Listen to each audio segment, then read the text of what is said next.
Altitude about 4,500 feet. You do get some snow. We call it the back of the mine. Now the walls right and left, we call them ribs. And the rooms big and small, we call those stopes. You'll be going through a lot of those today. Now all these tunnels, like the one you're in right now, this is a drift of the mine. So coming down this pathway on your top left, there's another drift with a light shining up it. If you could go up that path today, you would enter the basement of the Crystal Palace Saloon. It turns out some kids found it out in 1965. They were going up there stealing liquor from the liquor cabinet every night. Took out, you'll be calling silver today. So this is a low-grade variant known as silver chloride mixed with magnesium. This rock above your head, even with this timber alone, it's doing a good enough job holding everything up today. That's why a lot of the gobbing only goes halfway up throughout the rocks up there. You got jagged lines going through them, different colors dividing the lines. We call them today sedimentary layers. Now those layers, they tell us one big fact. The area that you're standing in used to be an ancient seabed. If you want, you can take a seat up there on that bench right behind you if you want.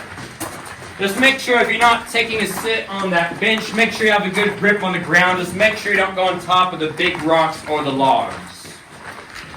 Also, just make sure you stay with the group up on the high part or higher part.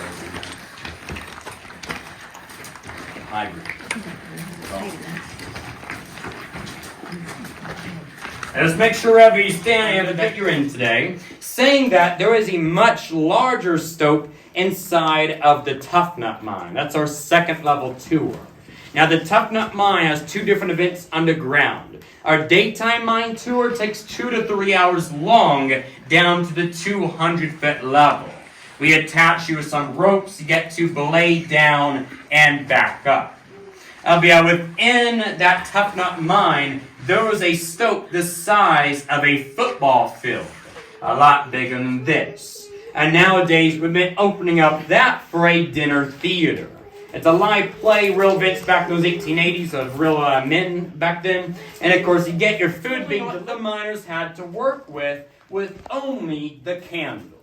So while the lights are off, if you're standing, make sure you have a good grip on the ground with your feet.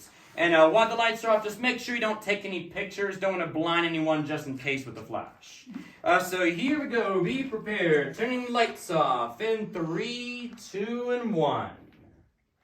There we are. Yeah, a little bit darker.